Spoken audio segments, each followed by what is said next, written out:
Hi, I'm Thomas, and welcome back to Next Level English Prep. Today, we're looking at how to talk about the future with will and going to. They both describe future actions, but we use them in different situations. Let's break it down clearly and see when to use each one. Let's look at a few examples first. So, will and going to both talk about the future, but why do we use one or the other? Let's look at that next. We use will in three main situations. The first is decisions made at the moment of speaking. I'm hungry. I'll order pizza. We made that decision right now. We also use will for predictions based on opinion or belief, as in, I think it will rain tomorrow. That's something I think. When we make promises or offers for the future, we can also use will. Like, I'll help you with your homework. So, will is used for spontaneous decisions, predictions, and promises. Here's how we form sentences with will. For positive sentences, it's subject plus will plus the base verb, or verb 1. She will travel to Italy next year. In the negative, we use subject plus will not or won't plus the base verb.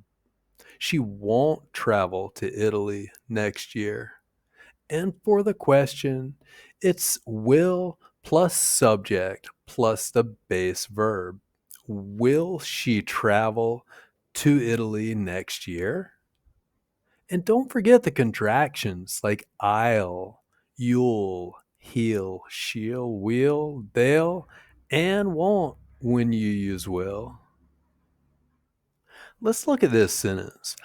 I will call you when I arrive. Ask yourself, is this about the past, present, or the future? It's the future.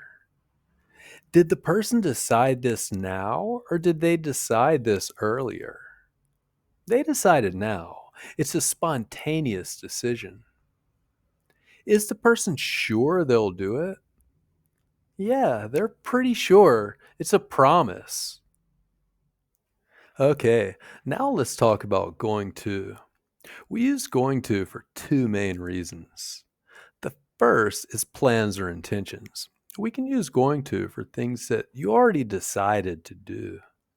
I'm going to start a new job next month. We can also use going to for predictions based on evidence. Look at those dark clouds. It's going to rain.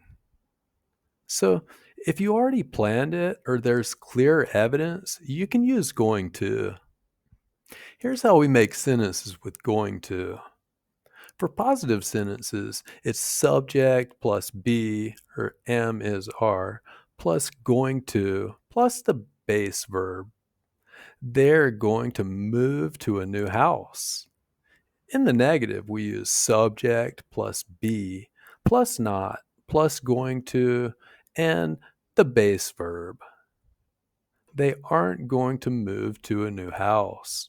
And the question is, we start with be, or am is are, plus subject and going to, and then the base verb again.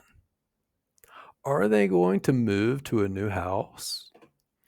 And in natural speech, going to often sounds like gonna. Let's practice that a couple of times. Gonna. I'm gonna eat lunch. I'm gonna start a new job next month. Let's think about this for a minute. Is it about the past, present, or the future? Yeah, it's the future. Has the person already planned it? Yeah, they have. Can they change their mind easily? Probably not. It's already planned. So we use going to since this is a plan. All right, now that we've looked at will and going to, let's get some practice.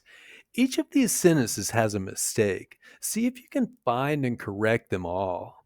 Go ahead and pause the video for a few seconds while you think. And here are the corrected sentences. Go ahead and complete each of these sentences with will or going to now. Did you use will for all of the spontaneous decisions, predictions, and promises? And going to for the plans and predictions with clear evidence? All right, now try answering these questions using will or going to. Say your answers out loud, or you can share them in the comments below. That's it for today's lesson on the future tenses, will and going to. Thanks for watching. And don't forget to like, subscribe, and check out the mini grammar lessons playlist for more helpful videos.